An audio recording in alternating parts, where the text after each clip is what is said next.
El movimiento de la mujer, sus conquistas, sus reivindicaciones, la lucha por alcanzar los mismos derechos que los hombres. A eso se le llama feminismo. Y una de esas heroínas que surgieron mucho antes del feminismo es Christine de Pisan. Christine nació en Venecia a mediados del siglo XIV, en un momento de nuestra historia conocido como la Edad Media, donde existían princesas, reyes, caballeros y dragones. Bueno, dragones no había demasiados, pero sabios y hombres inteligentísimos sí que lo sabía. Concretamente el padre de Christine, don Tommaso da Pisano, era un astrónomo muy famoso, un sabio. Era tan conocido que dos reyes requirieron sus servicios, el rey Carlos V de Francia y Luis el Grande de Hungría. Así que Tommaso cogió a su mujer y a sus 3 hijos, Paolo, Achinolfo y Christine, y dejó Italia para trasladarse a Francia. La esposa de Tommaso no puso ninguna objeción a que sus hijos estudiaran. Pero cuando le tocó el turno a Christine, le dijo a su marido que la niña, simplemente por ser mujer, debía quedarse en casa ayudándole en las tareas del hogar. El astrónomo contestó que no, Christine recibiría la misma educación que sus hermanos varones. Así que Christine, en Francia, aprendió a leer y a escribir, y cuando se hizo mayor, aprendió historia, medicina, filosofía. Era tan lista que hasta los ayudantes del rey le dejaron entrar en la biblioteca de Carlos V, que más tarde fue la Biblioteca Nacional de Francia.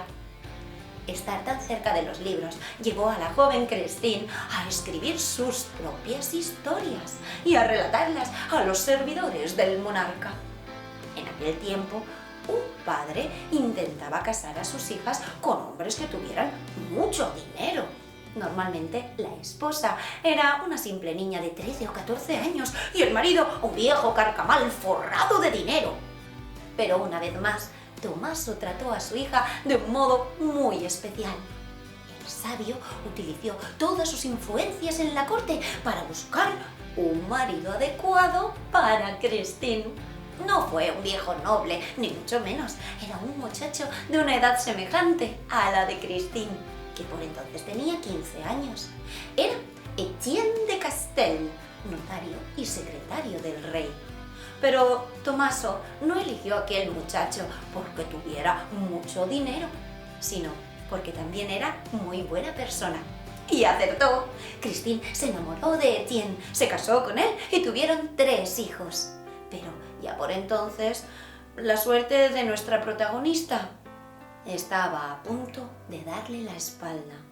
El rey murió y le sucedió su hijo, Carlos VI, un niño de 6 años. Así que su tío Felipe II alegó que la corona no podía estar en la cabeza de un crío y se hizo con el poder. Cuando Carlos VI cumplió 21 años, recuperó el trono. Pero muy pronto demostró que se le había ido la cabeza. Y eso influyó mucho en la vida de Christine. Además, nuestra protagonista ya había perdido a su padre.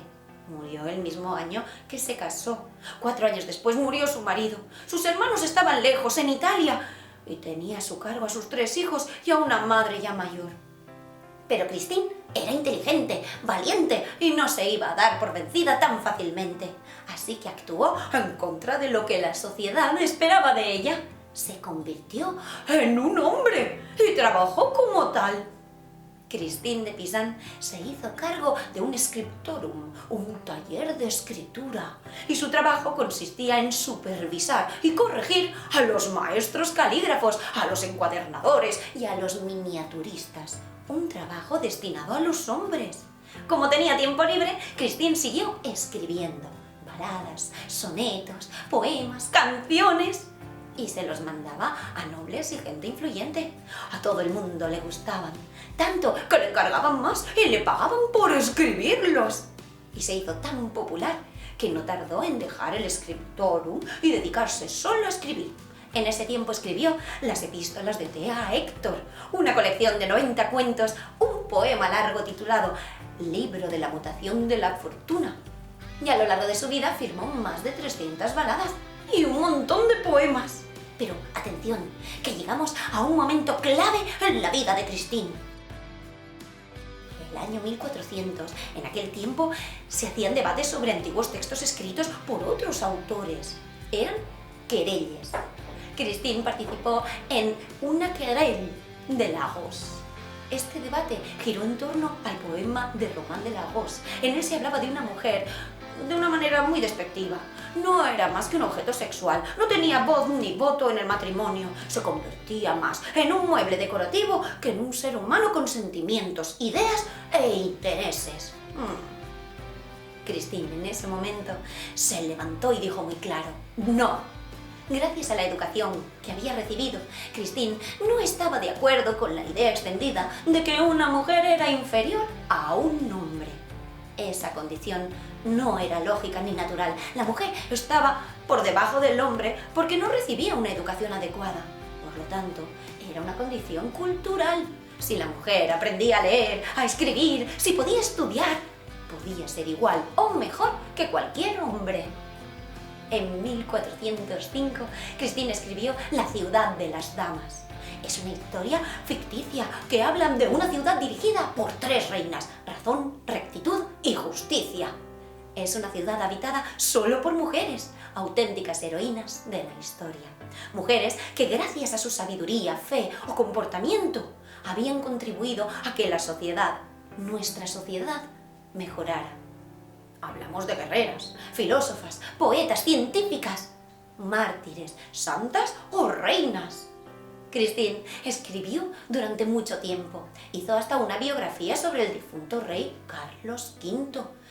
Pero todo acabó cuando el rey de Inglaterra, Enrique V, invadió Francia en 1415. Christine decidió ingresar en un convento donde se encontraba su hija. Allí estuvo más de una década. Solo volvió a escribir una obra religiosa y un poema sobre Juana de Arco. El sol volvió a brillar. En 1430, a los 66 años, Christine falleció en el convento en el que estaba recluida. Pero la semilla ya había sido plantada. Un libro sobre la mujer y la importancia de ofrecerle las mismas oportunidades que a los hombres. Christine fue una visionaria en un tiempo en el que las mujeres no tenían ningún tipo de oportunidades y debían conformarse con quedarse a la sombra de los hombres. A lo largo de los siglos todo eso cambió y hoy en día el feminismo y sus triunfos son uno de los logros más importantes que han alcanzado las mujeres.